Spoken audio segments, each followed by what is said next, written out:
और चलिए सीधा आपको चंडीगढ़ लिए चलते हैं, जहां पर CM Nayab Singh Saini press conference कर रहे हैं। क्या कुछ कह रहे हैं, सुनिए। के बाद फीड बनाई गई है, पर विचार करने के बाद माननीय कोर्ट ने बनाई चिंता जताई थी।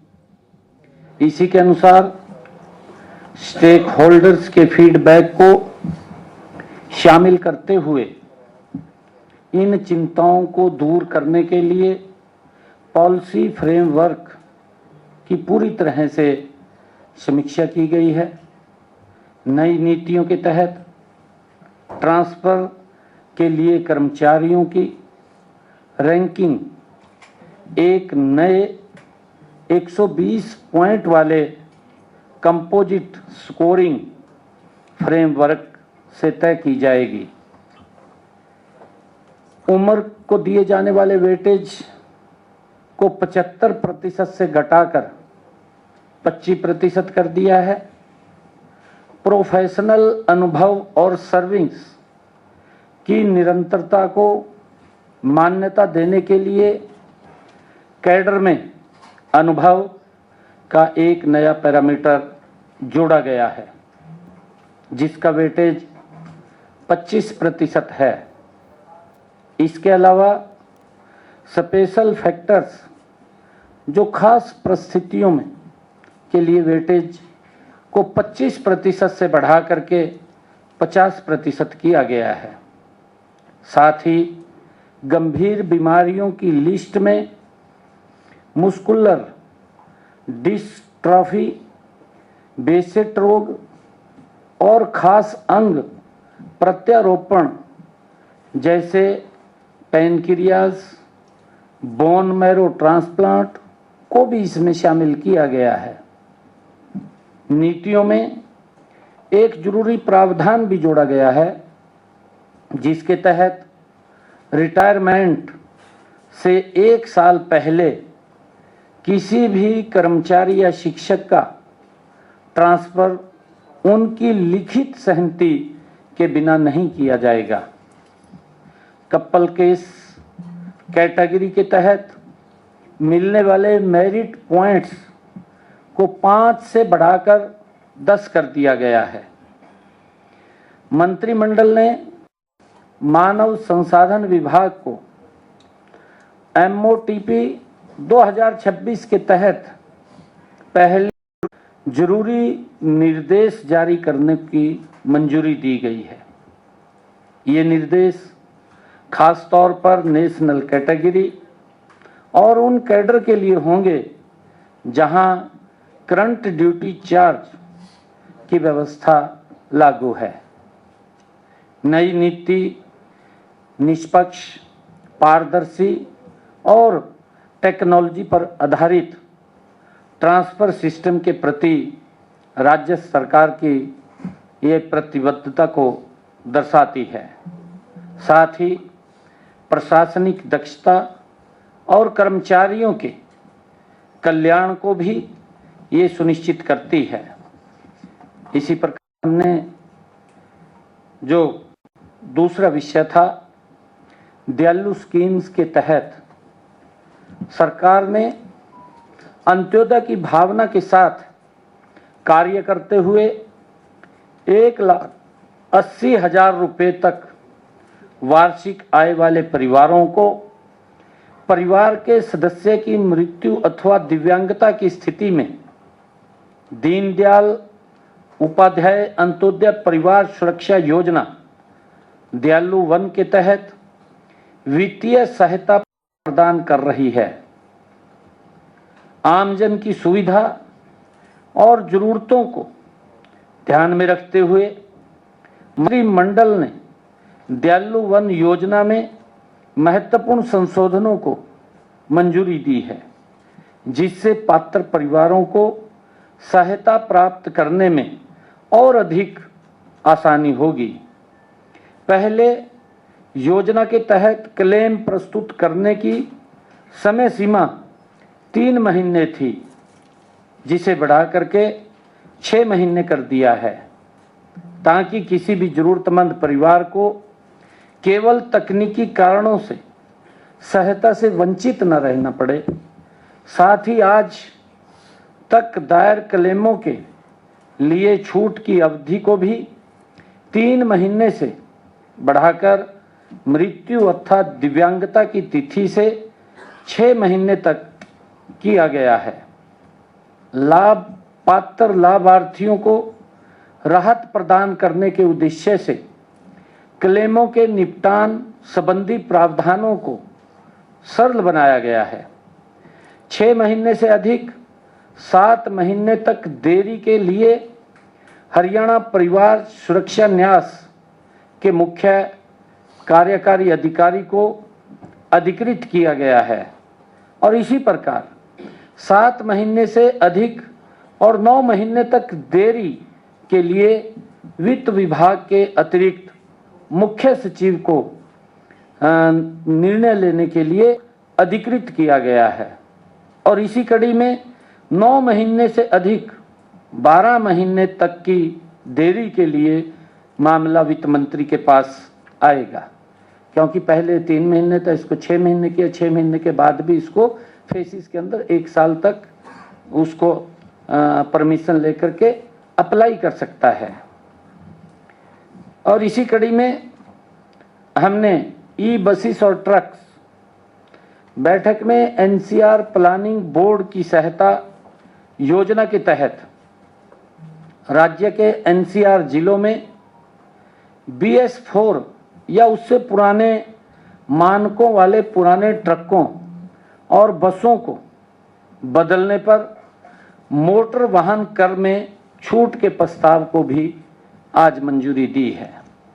नए BS6 या उससे कड़े मानकों वाले इलेक्ट्रिक व्हीकल CNG ट्रकों व बसों की खरीद पर पात्र लाभार्थियों को 100% मोटर वाहन कर में छूट दी जाएगी, ये निर्णय किया गया है। इसके अलावा इन्हीं मानकों वाले पुराने इस्तेमाल किए हुए EV CNG ट्रकों व बसों की खरीद पर भी पात्र लाभार्थियों को मोटर वाहन कर में 50% तक की छूट दी जाएगी।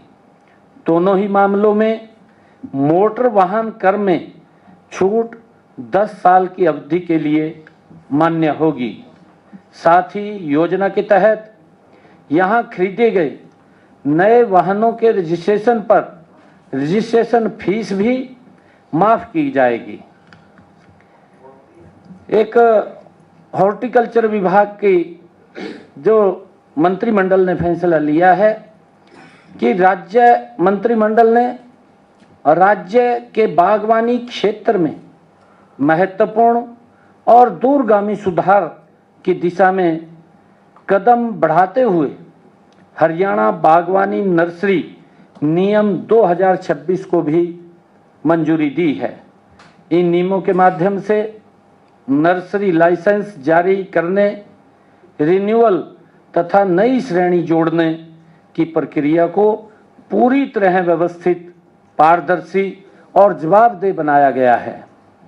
साथ ही नर्सरियों के लिए न्यूनतम गुणवत्ता मानक निर्धारित किए गए हैं तथा रिकॉर्ड प्रबंधन की आधुनिक व्यवस्था लागू की गई है। अब नर्सरियों द्वारा बेची जाने वाली पौध सामग्री की QR कोड आधारित ट्रेसेबिलिटी सुनिश्चित की जाएगी, जिससे पौधों की गुणवत्ता, स्रोत और प्रामाणिकता की जानकारी आसानी से प्राप्त होगी। और इसी प्रकार हरियाणा म्युनिसिपल ऑर्डिनेंस मंत्रिमंडल ने हरियाणा नगरपालिका संशोधन अध्यादेश 2026 और हरियाणा नगर निगम संशोधन अध्यादेश 2026 को मंजूरी दी है। अब स्लॉटर हाउस और मीट की दुकानों को नगरपालिका, नगर निगम के से अलग से व्यापार लाइसेंस लेने की आवश्यकता नहीं होगी, क्योंकि इसका रेगुलेशन खाद्य एवं औषधि प्रशासन हरियाणा द्वारा किया जा रहा है। इस फैसले से दोहरे लाइसेंस ड्यूअल लाइसेंसिंग की व्यवस्था समाप्त होगी और नियमों की अनुपालना अधिक सरल व सुगम बनेगी। इसी प्रकार मंत्रिमंडल ने वाटर प्रदूषण की रोकथाम एवं नियंत्रण संशोधन अधिनियम 2024 को अपनाने के प्रस्ताव को मंजूरी दी है। इससे हरियाणा में जल प्रदूषण नियंत्रण से जुड़े कानूनों को अधिक प्रभावी, आधुनिक और व्यवहारिक बनाया जाएगा। इस संशोधन ease of doing business, ease of living और भरोसे पर आधारित सुशासन की दिशा में एक महत्वपूर्ण कदम है। संशोधित कानून में छोटे उल्लंघनों को अपराध की श्रेणी से बाहर किया गया है। संशोधित अधिनियम राज्य प्रदूषण नियंत्रण बोर्ड के अध्यक्ष के नामांकन की प्रक्रिया को भी अधिक सरल और पारदर्शी बनाता है। मंत्रिमंडल की मंजूरी के बाद हरियाणा विधानसभा में इस अधिनियम को अपनाने का प्रस्ताव भी लाया जाएगा, जिसके पश्चात इसके प्रावधान राज्य में लागू हो सकेंगे। और इसी प्रकार मंत्रिमंडल ने हरियाणा ग्राम श्यामलात भूमि विनियमन अध्यादेश 2026 को भी मंजूरी प्रदान की है। मौजूदा प्रावधानों के तहत निदेशक विकास और पंचायत विभाग हरियाणा के पास उन योग्य आवेदकों को श्यामलात दे बेचने को की मंजूरी देने का अधिकार है, जिन्होंने 31 मार्च 2004 या उससे पहले ऐसी जमीन पर अपने घर बनाए थे। अभी बड़ी संख्या में आवेदन अलग अलग स्तरों पर लंबित और मंजूरी अपेक्षित हैं। ऐसे मामलों के निपटारे की प्रक्रिया में तेजी लाने और योग्य आवेदकों को समय पर राहत देने के लिए मामलों की स्वीकृति देने का अधिकार संबंधित जिला उपायुक्त को दिया गया है। और इसी प्रकार बैठक में हरियाणा राज्य महिला आयोग अधिनियम 2012 में संशोधन करने के लिए हरियाणा राज्य महिला आयोग संशोधन अध्यादेश 2026 को मंजूरी दी गई है। कुछ समय से महिला आयोग के पास आने वाली शिकायतों और अभ्यवेदनों में वृद्धि हुई है और आयोग का कार्यभार बढ़ा है। आयोग की संस्थागत क्षमता को मजबूत करने और शिकायतों के त्वरित निपटारे के उद्देश्य से गैर सरकारी सदस्यों की संख्या बढ़ाने का भी निर्णय लिया गया है। संशोधन के तहत हरियाणा राज्य महिला आयोग में गैर सरकारी सदस्यों की संख्या 5 से बढ़कर 7 किया गया है। और इसी प्रकार मंत्रिमंडल ने यमुनानगर और जगाधरी क्षेत्र की उन कॉलोनियों से जुड़े लंबित मामलों के समाधान के लिए महत्वपूर्ण निर्णय लिया है, जिसमें 1996 में भवनों का नियमितीकरण किया गया था। शहरी स्थानीय निकाय विभाग के निदेशक को यमुनानगर निगम में एक विशेष समिति गठित करने के निर्देश जारी करने की मंजूरी दी गई है। समिति की अध्यक्षता नगर निगम आयुक्त करेंगे। समिति उन कॉलोनियों की पहचान करेगी जहां 26 सितंबर 2013 से पहले भवनों का नियमितीकरण किया गया था और जिन्हें सरकारी अधिसूचना या आदेश के माध्यम से मान्यता दी गई थी।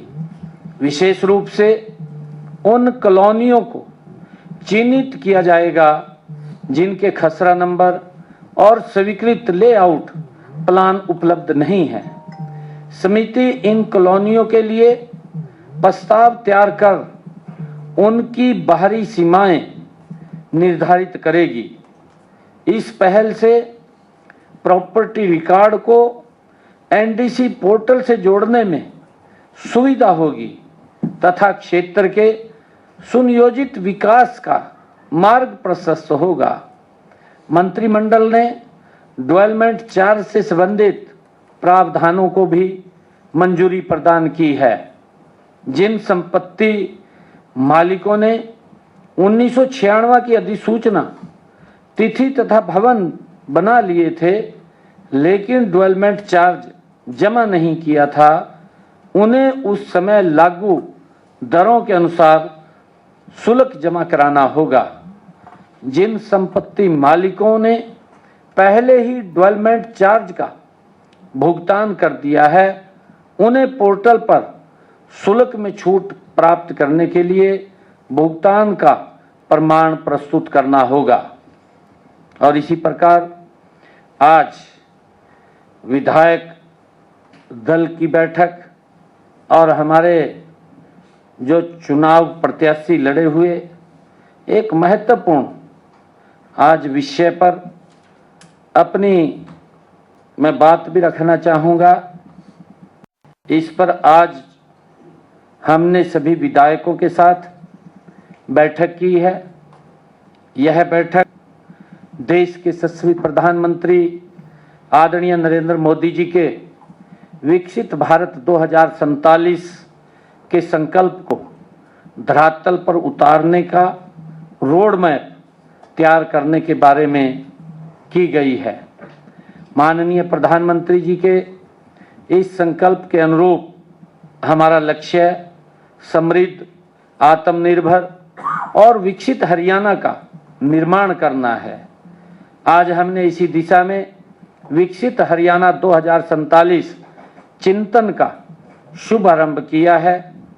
हमने मेरी विकसित विधानसभा इसका थीम रखा है।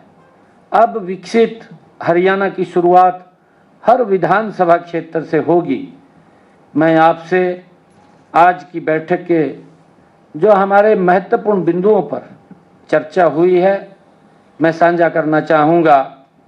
इस बैठक में हरियाणा के अगले 20 वर्षों की विकास यात्रा का रोड